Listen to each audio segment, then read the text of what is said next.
Le plus célèbre trafiquant de drogue de Miami est cerné de toutes parts.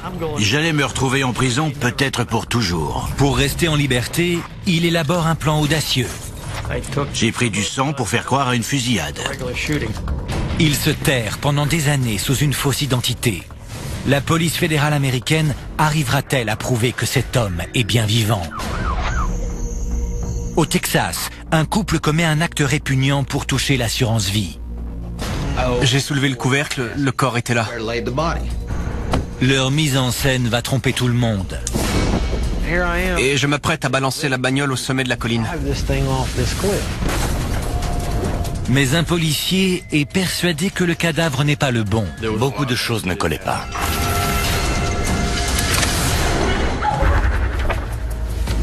Des gens désespérés, poussés à commettre l'irréparable.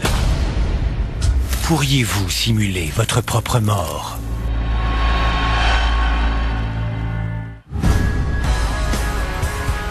Dans les années 1970, en Floride, le trafic de marijuana est plus qu'un commerce lucratif. C'est un mode de vie. Il y a beaucoup d'offres, davantage encore de demandes, et les forces de l'ordre sont en sous-effectif. C'est un moyen de s'enrichir rapidement, mais au péril de sa vie. Un homme est prêt à prendre ce risque, John Darrell Boyd. Nous sommes nés 100 ans trop tôt, c'est tout. Au temps du Far West, on aurait fait ce qu'on aurait voulu. John n'est pas un trafiquant de drogue classique. Il a une vie de famille épanouie. Son frère Tracy et lui décident d'abandonner leur travail dans l'industrie du bâtiment pour se lancer dans une carrière bien plus excitante et rentable. Mon frère et moi, on ne se droguait pas, on ne fumait pas de joint, on ne prenait pas de cocaïne, rien de ce genre. Pour nous, c'était du business. Quand j'ai vu John Darrell Boyd, j'ai pensé à Wyatt Earp, à Butch Cassidy et le Kid. C'était un pirate des temps modernes, un renégat, un hors-la-loi. Toute ma famille, y compris ma femme Suzy, était impliquée dans nos affaires. Suzy gère la plupart des finances et ouvre même des comptes en banque aux îles Caïmans. Les deux frères font rapidement fortune. On allait chez un concessionnaire Cadillac avec une mallette remplie d'argent. On achetait 2 voitures, on payait cash et on repartait. C'était vraiment Noël tous les jours. John commence à prendre confiance. Il passe à l'étape supérieure et se rend en Jamaïque et en Colombie pour superviser les changements. Je restais en Colombie 1 mois entier. Il partait en Colombie pour aller chercher l'herbe. Et il fallait beaucoup de cran pour faire ça. Et John Darrell Boyd en avait. Les deux frères sont rapidement à la tête d'une vaste organisation de contrebande de marijuana qui leur rapporte des millions de dollars. Ils emploient 200 hommes dans 48 États américains et 3 pays. Dans le sud de la Floride, les autorités s'efforcent d'enrayer ce trafic qui prend des proportions sans précédent. Personne ne s'est vraiment rendu compte de ce qui se passait, jusqu'au moment où on a compris qu'on était envahi par la drogue. Les forces de l'ordre ont mesuré l'ampleur du trafic grâce aux bateaux et aux avions qui n'arrivaient pas à destination. Des bateaux coulaient et des avions s'écrasaient avec leur chargement. Les frères Boyd dépensent leur argent sans compter et sans penser à l'avenir. Darrell partageait tout ce qu'il avait. Dans les périodes fastes, tout le monde en profitait. Grisés par leur succès, les deux hommes se croient intouchables. En regardant Jerry Lewis à la télévision lors du Téléthon, il leur vient une idée saugrenue. On regardait le Téléthon chez moi et j'ai commencé à rire en disant « Tracy, pourquoi on ne ferait pas un don au Téléthon ?» Sans réfléchir, ils mettent 10 000 $ en espèces dans une enveloppe et vont même jusqu'à y joindre une lettre. C'était dans les journaux le lendemain. John Darrell et Tracy ont commencé à attirer l'attention des forces de l'ordre avec ce coup d'éclat. Ça a pris des proportions énormes. Ça nous a fait du tort. C'était un défi à la police. Attrape-moi si tu peux. Les Boyd narguent les autorités depuis 3 ans, quand la DEA, l'agence américaine de lutte contre les stupéfiants, tient enfin une piste. En position. Plusieurs de leurs complices sont pris en flagrant délit. Tout le monde les mains sur la tête! Ces hommes, autrefois loyaux et fidèles, ne tardent pas à dénoncer les deux frères pour sauver leur peau. Les procureurs ont alors suffisamment d'éléments à charge pour les inculper d'importation illicite de stupéfiants et de complot en vue de commettre un meurtre.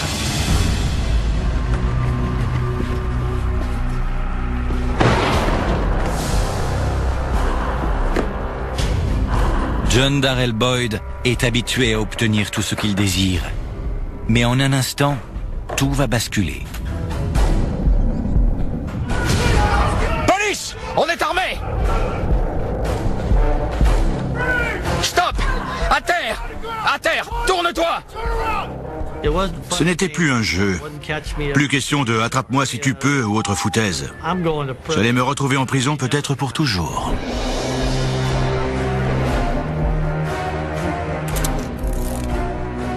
John est incarcéré à Miami. Sa caution est fixée à 550 000 $. C'est du sérieux. L'avocat de John le prévient de ce qu'il attend. Si l'accusation a des preuves solides, il risque la réclusion à perpétuité incompressible. Mes enfants seraient élevés par quelqu'un d'autre, ma femme et mes amis allaient m'oublier, et je me retrouverais tout seul dans de sales draps. J'ai donc décidé que ça ne se passerait pas comme ça. Le procès est prévu quelques mois plus tard. Les parents de John vendent leur maison pour payer la caution de leur fils. Tracy, lui, n'a pas l'intention de passer un seul jour derrière les barreaux et quitte la ville immédiatement. John Darrell veut que sa famille reste unie. Et surtout, il aimerait se débarrasser des agents fédéraux. Pour cela, il ne voit qu'un seul moyen. Faire croire à tout le monde qu'il est mort.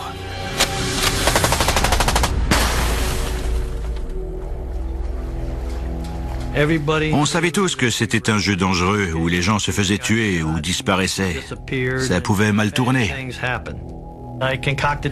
J'ai élaboré mon plan, mis au point toute l'idée. Je me suis demandé qu'est-ce qui ferait suffisamment diversion pour que je puisse me barrer. J'ai décidé de me faire tuer dans les Everglades. John Darrell prépare son projet avec soin. Il doit faire croire qu'il se trouvait dans les marais pour réceptionner une cargaison de drogue et que tout a dérapé.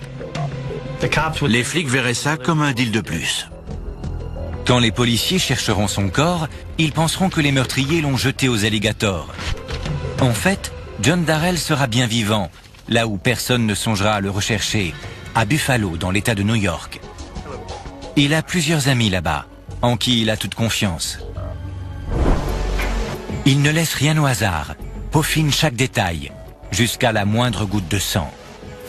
Une amie de ma femme était infirmière. Elle m'a prélevé du sang qu'on a mis dans un pot de nourriture pour bébé. On l'a fermé hermétiquement et on l'a mis dans une glacière. Il prépare aussi minutieusement sa voiture. J'ai installé une CB, des scanners de fréquence, j'ai laissé des notes. Puis il emballe ses jouets favoris, des armes.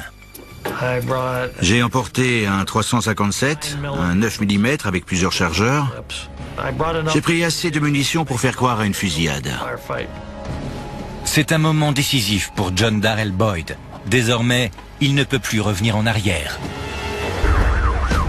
À suivre, le plan de John va-t-il se retourner contre lui?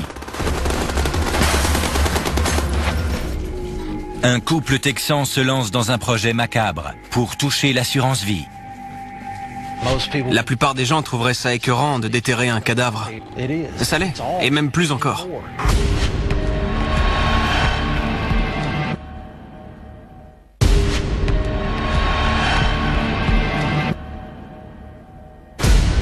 John Darrell Boyd risque la prison à vie pour importation illicite de stupéfiants et complot en vue de commettre un meurtre.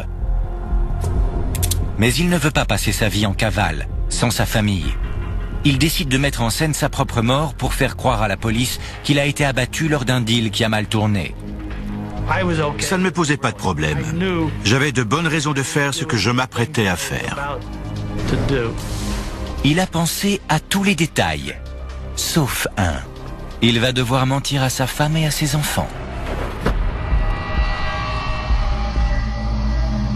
Il leur raconte qu'il part en voyage d'affaires. En fait, il ne sait pas du tout quand il les reverra. J'ai embrassé et serré mes enfants dans mes bras. C'était vraiment traumatisant. Surtout parce que je ne pouvais pas dire à mon fils ce que j'allais faire. On lui a dit la vérité beaucoup plus tard. Il a vraiment cru que son père était mort.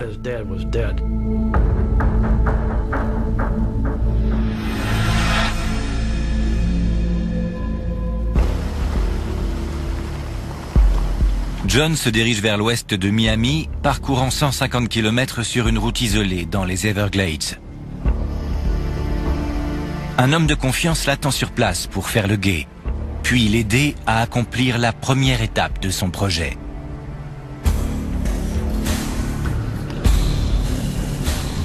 J'avais un plan et je connaissais plus ou moins bien le coin. Mais là-bas, tout se ressemble. C'est ça, les Everglades.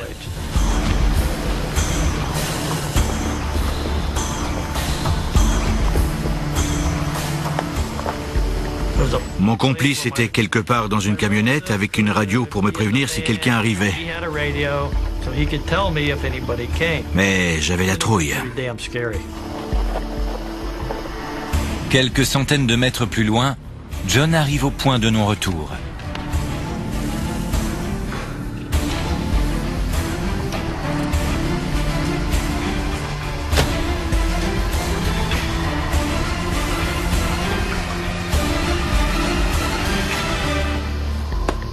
J'ai posé les armes par terre.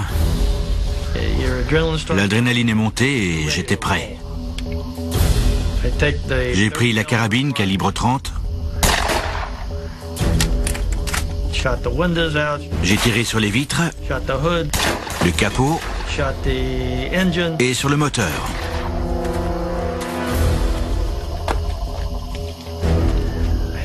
Ensuite, j'ai pris le pistolet mitrailleur, j'ai mis un chargeur et j'ai arrosé la voiture d'un bout à l'autre.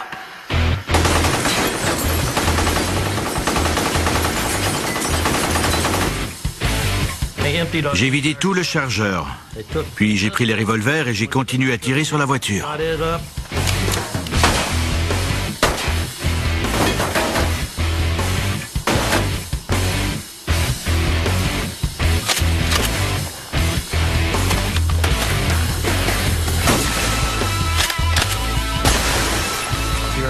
Le taux d'adrénaline grimpe en flèche, on a peur de se faire prendre. Il doit maintenant s'occuper de l'autre partie de la fusillade. Je suis monté dans la voiture, j'ai pris le 357, j'ai tiré à travers les vitres, comme si je m'étais défendu. Il veut que la scène de crime persuade les enquêteurs qu'il a été tué dans un déluge de balles. Je me suis assuré qu'il y avait bien des douilles à l'intérieur et sur le sol.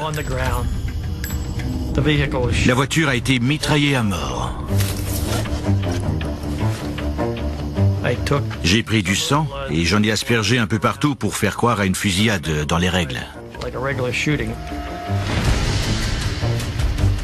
Il lui faut également laisser des indices tangibles pour expliquer la disparition de son cadavre.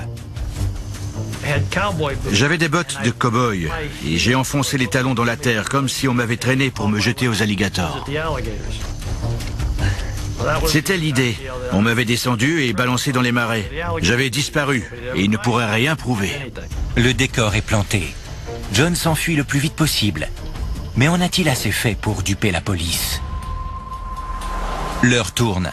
Et John Darrell Boyd sait que plus il sera loin quand la scène de crime sera découverte, moins il aura de chances de se faire prendre. On est revenu vers Miami. J'ai essuyé tout ce que j'avais touché et démonté les armes. On s'est arrêté près de plusieurs marécages et j'ai jeté une pièce par-ci, une pièce par-là, à peu près tous les kilomètres. Il n'aurait jamais pu les trouver dans ces marécages et cette boue. J'avais la trouille, mais il fallait absolument que je balance tout par la fenêtre avant d'attirer l'attention de la police de la route. Je voulais m'éloigner de la soi-disant scène de crime pour me rendre dans un endroit sûr. Et c'est là qu'on allait. Quelques heures plus tard, John met en place la deuxième partie de son plan. Persuadé que la police surveille l'aéroport de Miami, il a demandé à un de ses amis, Mikey Ponchakowski, de le conduire jusqu'à Atlanta. Je suis resté 4 jours dans une chambre d'hôtel à l'attendre. Le jeudi, vers 3 heures de l'après-midi, on a frappé à ma porte. C'était lui. Salut, Mickey. Avant tout, John doit se rendre méconnaissable. J'ai rasé ma barbe, ma moustache, j'ai changé d'apparence.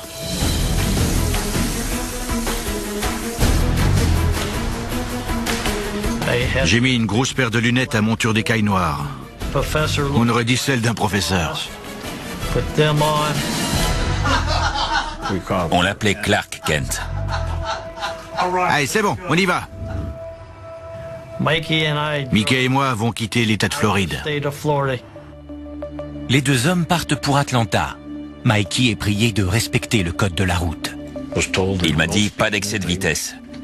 Je crois que c'était limité à 90 à l'époque. Ne fais pas le malin, je n'ai pas envie de me faire arrêter.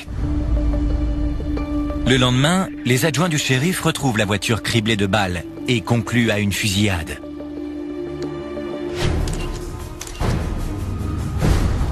D'après les indices, John Darrell s'est rendu en voiture dans un endroit isolé pour réceptionner une cargaison de drogue et a été agressé par un gang rival.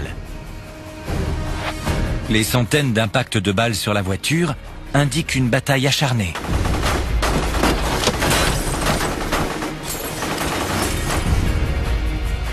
Les traces de sang prouvent que John a été abattu dans sa voiture. Les policiers remarquent les traces des bottes sur le sol et pensent que le cadavre a été traîné et jeté dans le marécage pour qu'on ne le retrouve jamais. Jusqu'ici, le plan de John fonctionne à merveille.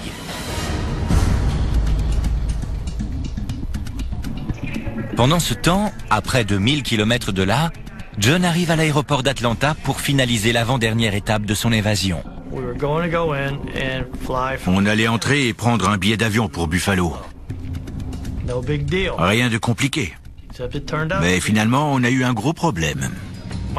Pendant que Mickey achetait les billets et prenait les cartes d'embarquement, je suis allé aux toilettes. J'avais une petite valise avec quelques vêtements et de l'argent. Je devais avoir 20 ou 25 000 $ en espèces. Mais John ne s'attend pas du tout à ce qui va suivre. En levant les yeux, j'ai vu entrer l'agent de la DEA chargé de mon affaire. Je l'ai aperçu dans le miroir. J'ai pensé, oh non.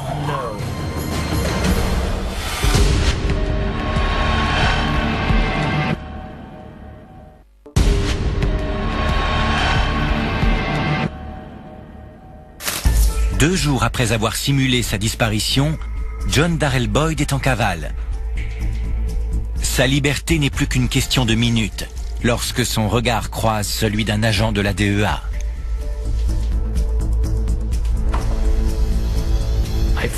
Je me suis dit que tout l'aéroport était cerné, qu'il devait y en avoir 20 autres dehors. J'étais dans l'impasse. Je ne pouvais pas m'enfuir. J'ai pensé que j'étais fichu. J'ai attrapé ma valise, je suis entré dans les toilettes du fond, je me suis assis et j'ai attendu. J'étais cuit. Alors j'ai changé de chemise, de pantalon et de chaussures. Et j'ai mis les lunettes à monture d'écaille.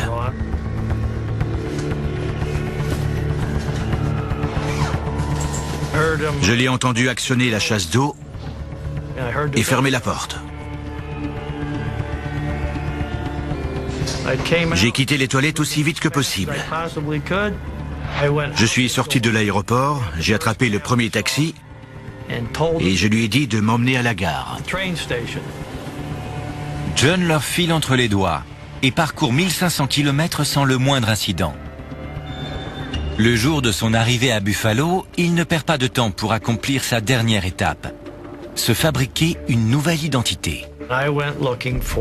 J'ai cherché une personne décédée qui aurait mon âge. J'ai trouvé un certain Robert Lawrence Burke. Je suis donc devenu Robert Burke. À Miami, l'agent fédéral Pete Nagourney a hérité de l'affaire John Darrell Boyd. Il a l'intuition que la police ne connaît pas toute la vérité. Le problème, c'est qu'il n'a aucune preuve. Le dossier était classé dans les affaires non résolues parce qu'il n'y avait aucun élément nouveau. On était complètement dans l'impasse. Mais l'agent fédéral a peut-être une piste. Tracy, le frère de John. J'ai reçu un appel du bureau de la police fédérale du Kentucky. Et ils m'ont dit qu'ils avaient peut-être réussi à localiser Tracy Boyd. Pete Nagourney pense que Tracy pourrait les mener jusqu'à son frère, mort ou vif. À plus de 2000 km au nord, John s'est installé dans la banlieue chic de Buffalo, à Orchard Park. Il a forgé de nouvelles identités pour sa femme et ses enfants et leur a révélé toute la vérité. Ils sont venus jusqu'ici pour prendre un nouveau départ ensemble. On avait réuni une partie de la famille. Pour John, plus question de trafic de drogue, mais il reste l'argent. J'avais des comptes aux îles Caïmans. Quand j'avais besoin d'argent, je prélevais des fonds sur ces comptes et je les transférais à Buffalo. John commence également à envoyer de l'argent à ses parents pour leur rembourser les 500 000 $ de caution qu'ils ont perdus. Durant 2 ans, la famille Boyd coule des jours tranquilles. Robert Burke, alias John Darrell, trafiquant international de drogue, se retrouve dans une situation pour le moins inattendue. Je suis devenu père au foyer. J'étais l'entraîneur adjoint de l'équipe de baseball de mon fils.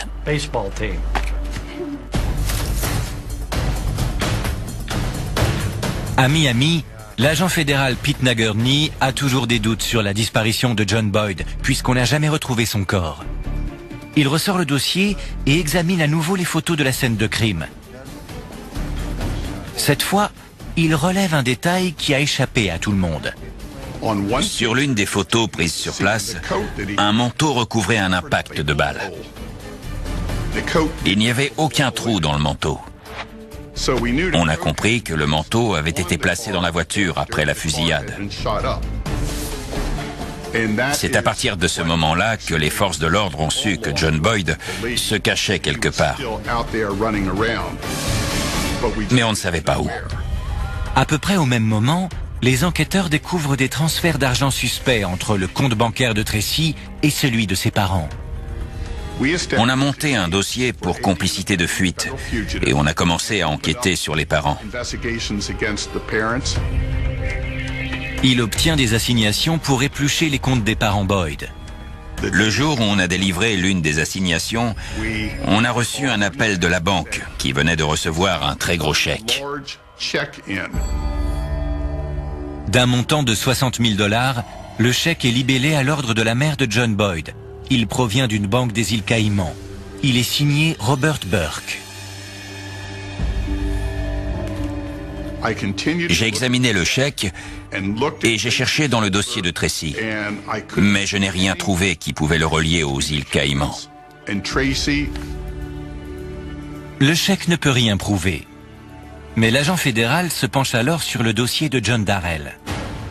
J'ai regardé sa fiche d'arrestation qu'il avait lui-même remplie le jour où on l'a arrêté.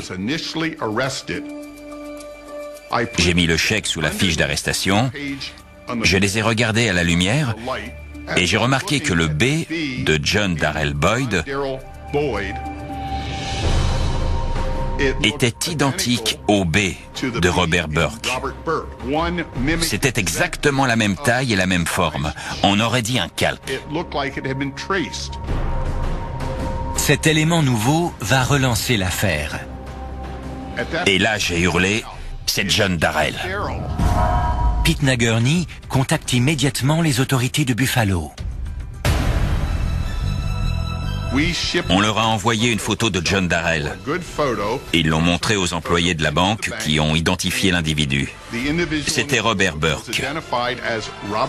Les employés le connaissaient bien parce qu'il venait régulièrement effectuer des transactions. Et ce, depuis environ 3 ans. La banque donne aux policiers l'adresse de John à Orchard Park. En quelques minutes, la maison est placée sous surveillance. Les agents fédéraux ne veulent pas éveiller les soupçons du fugitif. Ils vont se servir de son fils. Les agents de Buffalo nous ont dit qu'ils allaient attendre que le petit garçon prenne le bus et arrive à l'école, et ensuite appeler John Darrell pour le prévenir que son fils était malade. Allô? L'école m'a appelé un jour pour me dire « Jason est malade, vous devez venir le chercher. » Passez-le moi. Ils ne m'ont pas laissé lui parler et ça m'a énervé, j'étais en colère.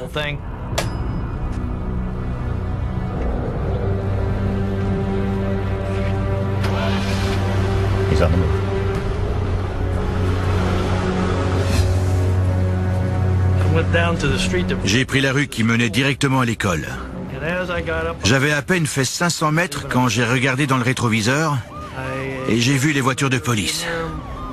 J'ai compris tout de suite. Pendant plus de 2 ans, John Darrell Boyd a berné les autorités en simulant sa mort. Il ne va pas abandonner si facilement. Il se lance dans une course-poursuite. Il gagne du temps, espérant trouver un moyen de s'en sortir. Mais il ignore que la police a établi un barrage un peu plus loin.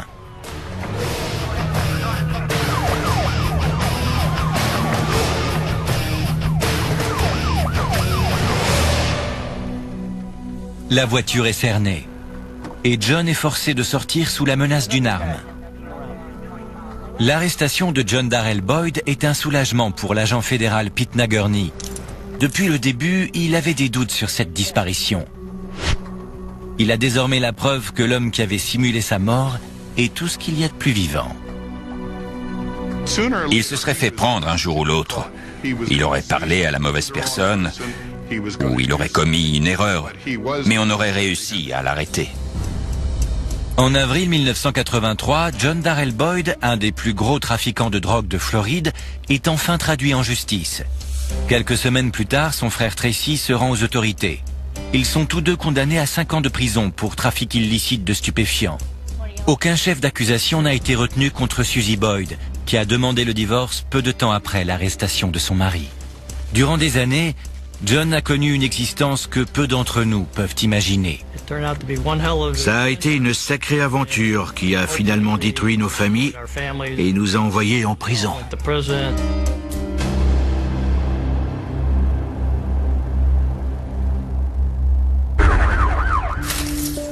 Nous sommes à Burnett, au Texas. Dans cette vieille bourgade tranquille, Clayton Daniels, 23 ans, et sa femme Molly mènent une vie ordinaire. C'était comme dans un conte de fées. Le coup de foudre. On s'aimait vraiment énormément. Ils s'installent ensemble et fondent une famille. Mais pour les jeunes parents, les temps sont durs. On n'avait pas d'argent. C'était angoissant. Et l'argent n'est pas leur seul problème. Clayton a déjà été condamné plusieurs fois pour cambriolage et voies de fait.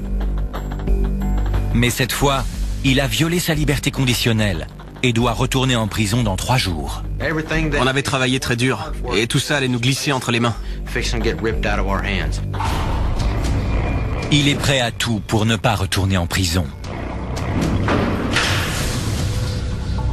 Pressés par le temps, Clayton et sa femme ont une idée folle qui pourrait les sauver. Ma femme m'a dit « Faisons croire qu'on est mort ». Et là, ça a fait tilt. J'ai su que c'était ce qu'on devait faire. Ils vont prétendre que Clayton est mort carbonisé dans un accident de voiture. S'ils réussissent, non seulement Clayton évitera la prison, mais Molly touchera l'assurance vie de son mari, qui s'élève à 115 000 $. Molly aurait l'argent et on pourrait repartir à zéro, ailleurs. Une nouvelle vie. Ils décident de quitter le Texas et d'aller en Californie. Mais la seule chose qui leur manque, c'est un cadavre. Je ne suis pas un meurtrier, pas question. Je voulais éviter les problèmes, pas m'en créer d'autres. On ne peut pas tuer quelqu'un qui est déjà mort.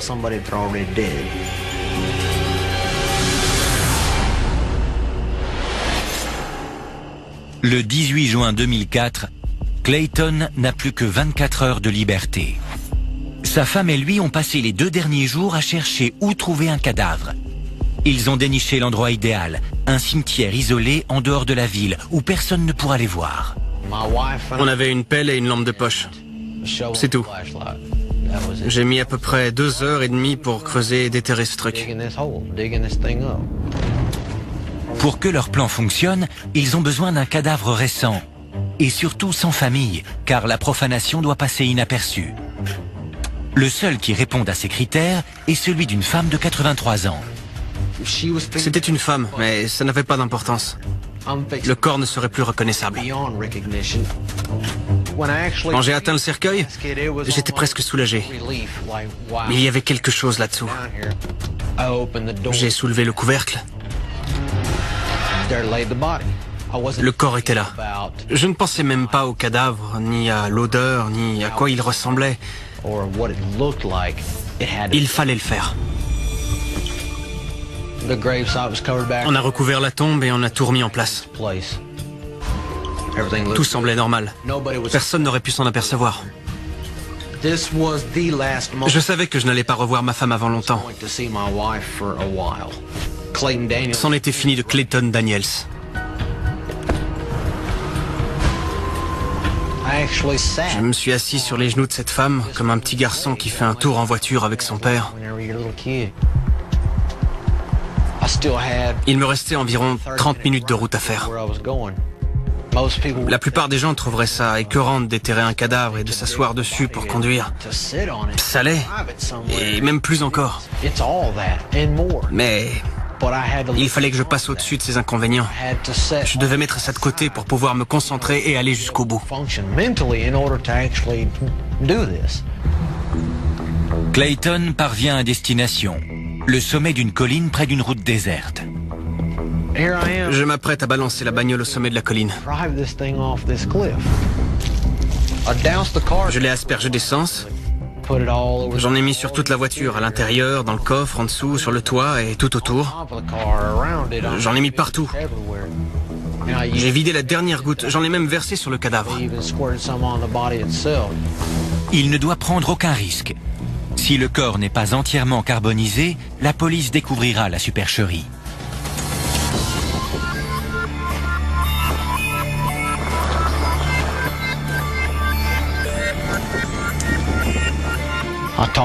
J'ai jeté mon briquet dedans. Waouh. La voiture en flammes a descendu la colline.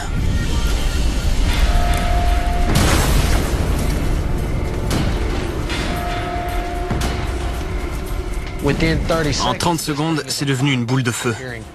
J'entendais les pneus éclater, ça brûlait vraiment. J'avais planqué une moto derrière une clôture et un gros cèdre. Personne ne pouvait la voir.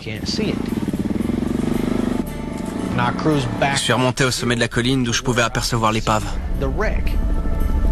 Pour l'instant, tout se déroule comme prévu. Mais le projet fou de Clayton risque lui aussi de partir en fumée.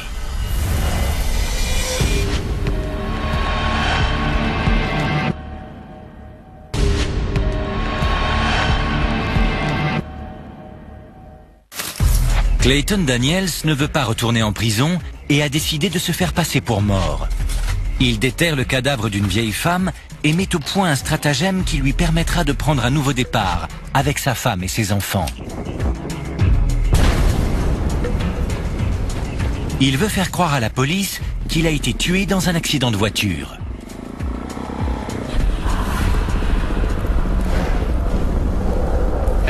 Ça brûlait toujours et il n'y avait aucune voiture de police en vue. Il valait mieux pour moi que ça dure le plus longtemps possible.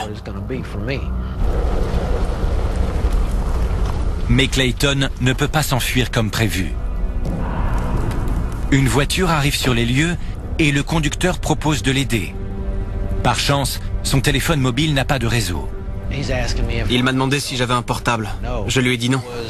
Il a essayé d'appeler les secours avec le sien, mais il n'y avait pas de réseau. L'homme s'en va pour appeler les pompiers. Clayton sait que la police va arriver d'un moment à l'autre. Il doit quitter la ville immédiatement.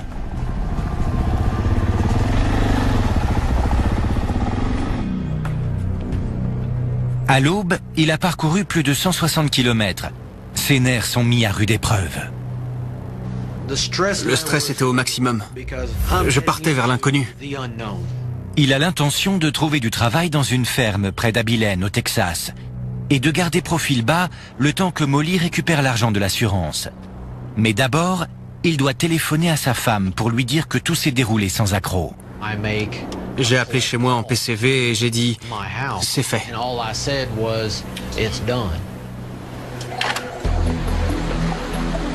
L'incendie est maîtrisé quand le policier William Talamontes arrive sur les lieux. Il a 20 ans d'expérience et il a enquêté sur de nombreux accidents de voiture. Beaucoup de choses ne collaient pas. La plupart du temps, en cas d'accident, on relève des traces de dérapage. S'il n'avait pas pu maîtriser son véhicule ou s'il avait abordé le virage trop vite, on aurait trouvé des traces de dérapage à l'endroit où il a quitté la route. Mais il n'y en avait aucune. Et ce n'est pas tout. S'il conduisait très vite quand il s'est écrasé, la voiture aurait été bien plus abîmée. William Talamontes pense que la voiture a été poussée volontairement hors de la route.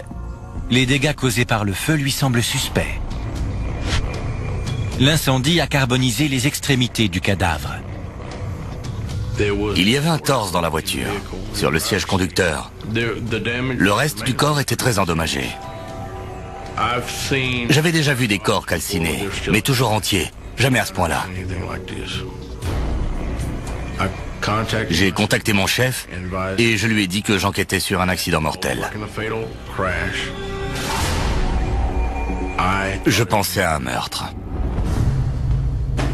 Le 19 juin, à midi, Clayton est sur une aire de repos à la sortie d'Abilene. Il doit modifier son apparence et endosser sa nouvelle identité. Jacob Alexander Gregg. Il fallait que je change complètement de personnalité. Mon apparence extérieure était radicalement différente. À 300 km de là, le médecin légiste de Burnett commence l'autopsie du cadavre carbonisé. Il n'en reste pas grand-chose. 66 cm de long et un peu plus de 5 kilos. L'autopsie va permettre de déterminer s'il s'agit bien du corps de Clayton Daniels. Étrangement, les premiers résultats tournent en faveur de Clayton, car une des parties du corps est mal identifiée. Le légiste a trouvé un morceau de pénis intact. J'ai trouvé ça plutôt drôle. Je me suis dit, si tu savais... Le médecin légiste dispose de très peu d'éléments. Il en arrive donc à la conclusion que Clayton espérait. Ils m'ont dit que c'était bien le corps de Clayton Daniels. En fin de compte, ma femme et moi avions réussi notre coup. Jay! 2 mois passent. Clayton Daniels a trouvé une cachette idéale et survit en effectuant de petits travaux dans une ferme. Le propriétaire ne lui impose qu'une seule règle. Il doit mener une vie chaste et religieuse, c'est-à-dire travailler dur, pas d'alcool et pas de femmes. Mais un détail continue à tracasser William Talamontes. Il se rappelle sa conversation avec Molly Daniels quand elle a signalé la disparition de son mari. J'ai rencontré Molly et j'ai discuté avec elle. Ça a renforcé mes soupçons parce qu'elle ne se comportait pas comme une veuve. Si je n'ai pas le règlement... La jeune femme n'a qu'une hâte, toucher le montant de l'assurance vie, ce qui intrigue davantage le policier. Le juge nous a demandé de clôturer l'affaire parce que Molly Daniels avait besoin du certificat de décès pour la compagnie d'assurance. Je lui ai dit de ne pas signer le certificat. Je voulais un test ADN. Le policier obtient l'accord du juge pour analyser l'ADN du cadavre trouvé dans la voiture.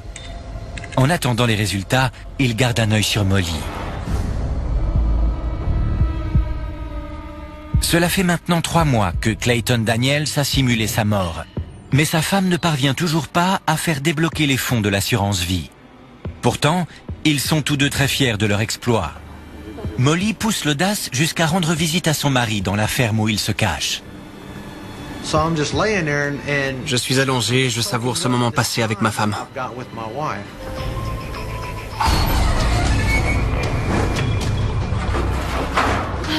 Que se passe-t-il?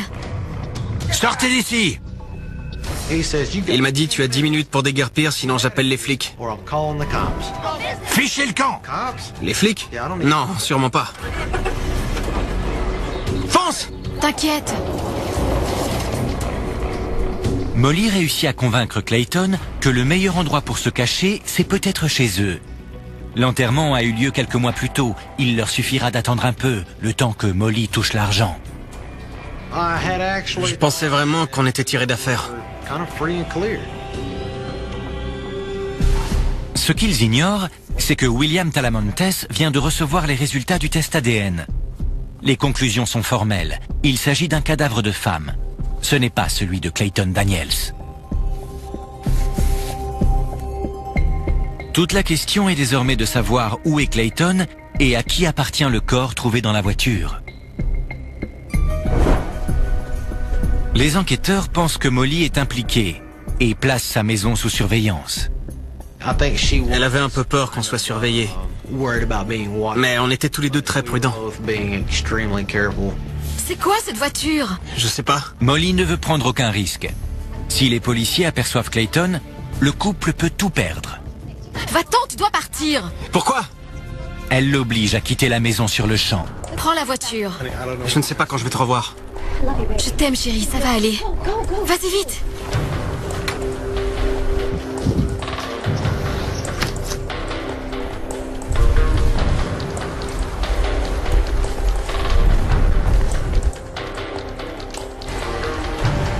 Daniels décide de partir en Californie et de s'y tenir tranquille jusqu'à ce que l'argent soit versé. Je pensais dormir dans la voiture et chercher un boulot pour gagner un peu d'argent. Et ensuite, trouver un endroit où dormir.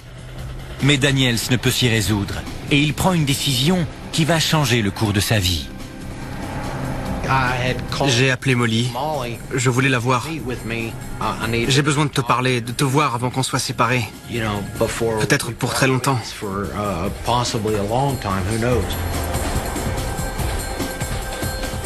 Molly accepte à une condition. Clayton doit venir la chercher ailleurs que chez eux. C'était pour la rassurer. Le couple se rend dans un restaurant de l'autre côté de la ville. Molly insiste pour que son mari s'en tienne au plan et lui promet qu'elle le rejoindra en Californie dès qu'ils seront tirés d'affaire. Les deux jeunes gens ne se rendent pas compte qu'ils sont déjà en danger. Les policiers texans surveillent tous les faits et gestes de Molly. Ils appellent des renforts. Persuadés que le couple est capable du pire, ils prennent toutes leurs précautions.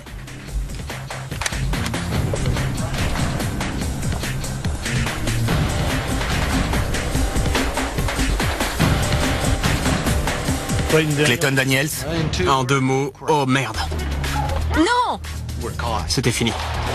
T'aurais pas dû revenir. Putain, lâchez-moi! Bouge pas, bouge pas! J'ai rien fait. À terre, ne bouge pas! Vous me faites mal. Tout le mal qu'on s'était donné pour en arriver là n'avait servi à rien. Tu n'iras pas en prison, on n'a rien fait de mal. Tourne-toi, merde! On a été arrêtés et les choses ont pris une tournure différente. On s'est retrouvés en prison. C'était presque comme au Monopoly, on tombe sur la mauvaise case et on va en prison.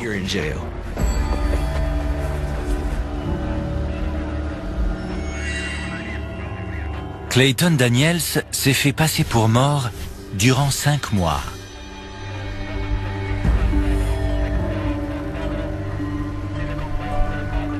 Clayton et Molly Daniels plaident coupables pour fraude à l'assurance et profanation de sépulture. Ils sont condamnés à 20 ans de prison. 2 ans plus tard, Molly demande le divorce. Je me suis donné tellement de mal pour simuler ma mort. Ma famille, qui comptait le plus pour moi, ma femme et mes enfants, partis.